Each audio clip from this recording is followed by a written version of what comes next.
अध्याय द्वितीय श्लोक द्वाविंशति अर्थात 22वां श्लोक। वासांसि जीर्णानि यथा विहाय नवानि गृह्णाति नरोपराणि तथा शरीराणि विहाय जीर्णा न्यन्यानि संयाति नवानि देहि। अर्थ, जिस प्रकार मनुष्य पुराने वस्त्रों को त्याग कर नए वस्त्र धारण करता है, उसी प्रकार आत्मा पुराने तथा व्यर्थ के शरीरों को त्याग कर नवीन भौतिक शरीर धारण करता है। तात्पर्य: अणु आत्मा द्वारा शरीर का परिवर्तन एक स्वीकृत तथ्य है। आधुनिक विज्ञानी जन तक, जो आत्मा के अस्तित्व पर विश्वास नहीं करते, पर साथ ही हृदय से शक्ति साधन की व्याख्या भी नहीं कर पाते, उन परिवर्तनों को स्वीकार करने को बाध्य हैं जो बाल्यकाल से कुमारावस्था और फिर तरुणावस्था तथा वृद्धावस्था में होते रहते हैं। वृद्धावस्था से यही परिवर्तन दूसरे शरीर में स्थानांतरित हो जाता है। इसकी व्याख्या एक पिछले श्लोक में की जा चुकी है। अणु आत्मा का दूसरा शरीर में स्थानांतरण परमात्मा की कृपा से संभव हो पाता है। परमात्मा अणु आत्मा की इच्छाओं की पूर्ति उस तरह करते हैं जिस प्रकार एक मित्र दूसरे की इच्छा पूर्ति करता है।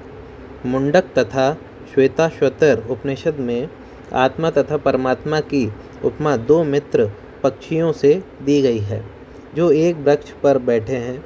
इनमें से एक पक्षी वृक्ष के फल को खा रहा है और दूसरा पक्षी अपने मित्र को देख रहा है। यद्यपि दोनों पक्षी समान गुण वाले हैं, किंतु इनमें से एक भौतिक वृक्ष के फलों पर मोहित है, किंतु दूसरा अपने मित्र के कार्यकलापों का साक्षी मात्र है। कृष्ण साक्षी पक्षी हैं और अर्जुन फल भोक्ता पक्षी। यद्यपि दोनों मित्र सखा हैं, किंतु फिर भी एक स्वामी है और दूसरा सेवक है। अणु आत्मा द्वारा इस संबंध की विस्मृति ही उसके एक वृक्ष से दूसरे पर जाने या एक शरीर से दूसरे में जाने का कारण है। जीव आत्मा प्राकृत शरीर रूपी वृक्ष पर अत्यधिक संघर्षशील है, किंतु ज्यों ही वह दूसरे पक्षी को परम गुरु के रूप में स्वीकार करता है, जिस प्रकार अर्जुन कृष्ण का उपदेश ग्रहण करने के लिए स्वेच्छा से उनकी शरण में जाता है, त्यों ही परतंत्र पक्षी तुरंत सारे शोकों से विमुख हो जाता है। मुंडक उपनिषद तथा श्वेताश्वतर उपनिषद समान रूप से इसकी पुष्टि करते हैं।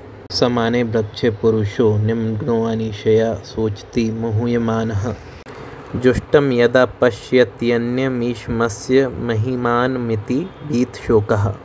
यद्यपि दोनों पक्षी एक ही वृक्ष पर बैठे हैं, किंतु फल खाने वाला पक्षी वृक्ष के फल के भोक्ता रूप में चिंता तथा विषाद में निमग्न है। यदि किसी तरह वह अपने मित्र भगवान की ओर उन्मुख होता है और उनकी महिमा को जान लेता है, तो वह कष्ट भोगने वाला पक्षी तुरंत समस्त चिंताओं से मुक्त हो जाता है। अब अर्जुन ने अपना मुख अपने शाश्वत मित्र कृष्ण की ओर फेरा है और उनसे भगवत गीता समझ रहा है। इस प्रकार वह कृष्ण से श्रवण करके भगवान की परम महिमा को समझकर शोक से मुक्त हो सकता है। यहाँ भगवान ने अर्जुन को उपदेश दिया है कि वह अपने पितामह तथा गुरु के देहांतरण पर शोक प्रकट ना करे, अपितु उसे इस धर्म युद्ध में उनके शरीरों का वध करने में प्रसन्न होना चाहिए, जिससे वे सब विभिन्न शारीरिक कर्म फलों से तुरंत मुक्त हो जाएं।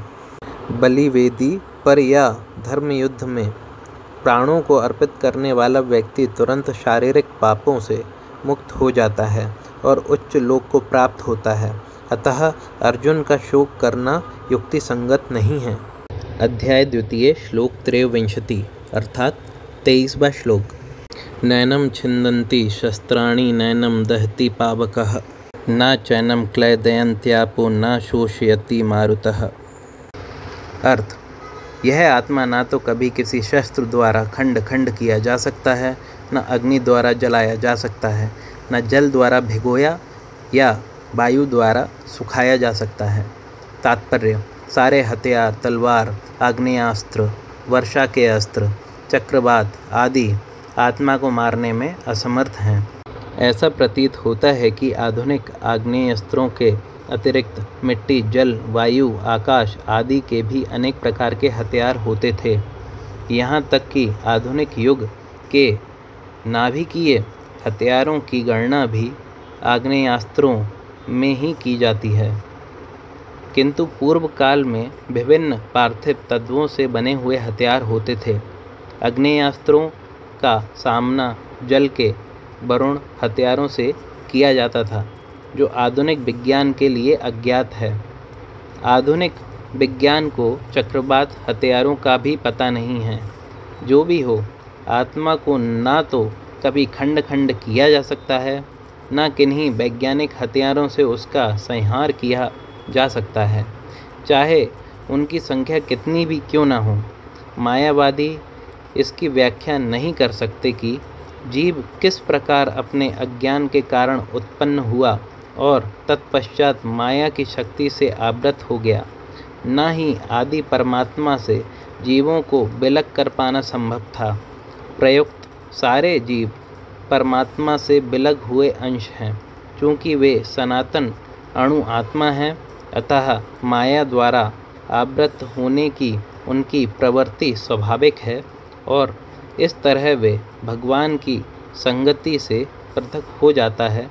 जिस प्रकार अग्नि से स्फुलिंग अग्नि से विलग होते ही बुझ जाता है। यद्यपि इन दोनों के गुण समान होते हैं, बराह पुराण में जीवों को परमात्मा का विभिन्न अंश कहा गया है।